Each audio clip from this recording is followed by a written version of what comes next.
होता तो ये इतना चार्ज कैरी कर लेता इतने समय में, इस समय में जिसे हम टाइम पीरियड का आधा कह सकते हैं या हाफ साइकिल कह सकते हैं इस एसी का। तो इतने समय में T/2 समय में I करंट, डीसी करंट इतना चार्ज ये कैरी कर लेता, जो कि बराबर होता इस एसी के द्वारा सेंड किए गए, अपने हाफ साइकिल में सेंड किए गए चार्ज के मैग्नीट्यूड के। तो इस केस में इस डीसी करंट के स्पेशल वैल्यू को हम कहते हैं मीन या average value of this AC. यही तो है इस एसी का एवरेज वैल्यू। इसे हम कुछ इस तरह से रिप्रेजेंट करते हैं। तो फिर जैसे कि हमें पता है कि charge sent in half cycle, charge sent in half cycle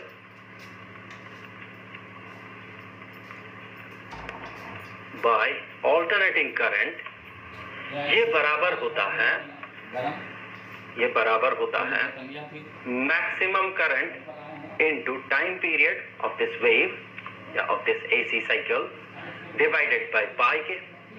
जिस वीडियो में हमने इस इक्वेशन को डिराइव किया था, उस वीडियो का लिंक मैं डिस्क्रिप्शन में डाल रहा हूं और उसे मैं सजेस्टेड वीडियोस में भी डाल रहा हूं।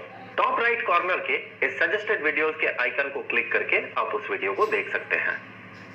अब इसका एवरेज वैल्यू अगर ये हो आई एवरेज या आई मीन, तो जैसे कि हमने इससे पहले डिस्कस किया कि इस आई मीन करंट का अगर कोई डीसी हो तो वो उतने ही समय में T/2 समय में उतना ही चार्ज सेंड करेगा। तो similarly charge sent by DC in same period of time, इतने ही समय में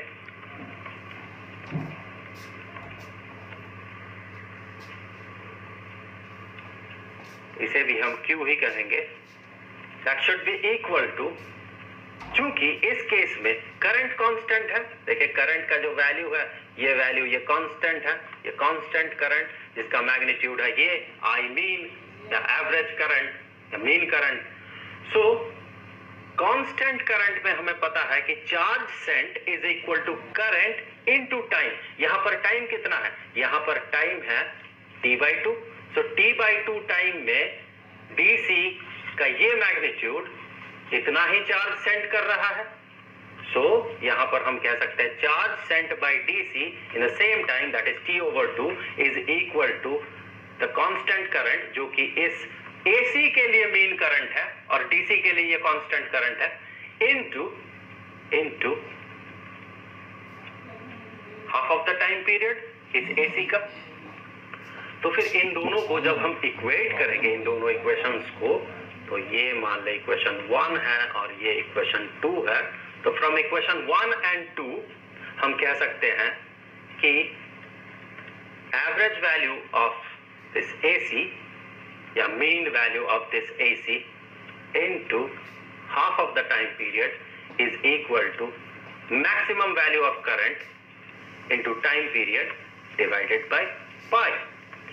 सो इससे आगे एवरेज वैल्यू होगा एसी का, ये होगा पीक वैल्यू ऑफ करंट या फिर maximum current into T divided by pi into time period divided bye 2।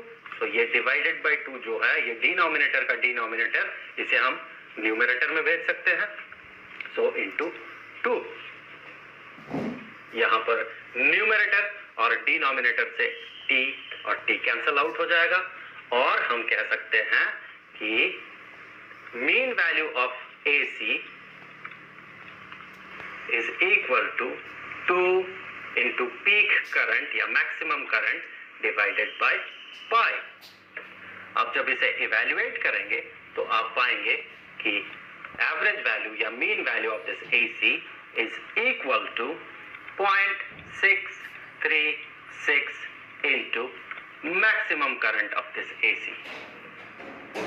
सो इसे अगर आप ग्राफ में देखें एक बार तो आप कह सकते हैं कि ये जो पॉइंट होगा, ये पॉइंट करंट के एक्सिस में ये जो पॉइंट होगा, ये मैक्सिमम करंट को रिप्रेजेंट कर रहा है, और ये जो पॉइंट है ये एवरेज करंट को इंडिकेट कर रहा है।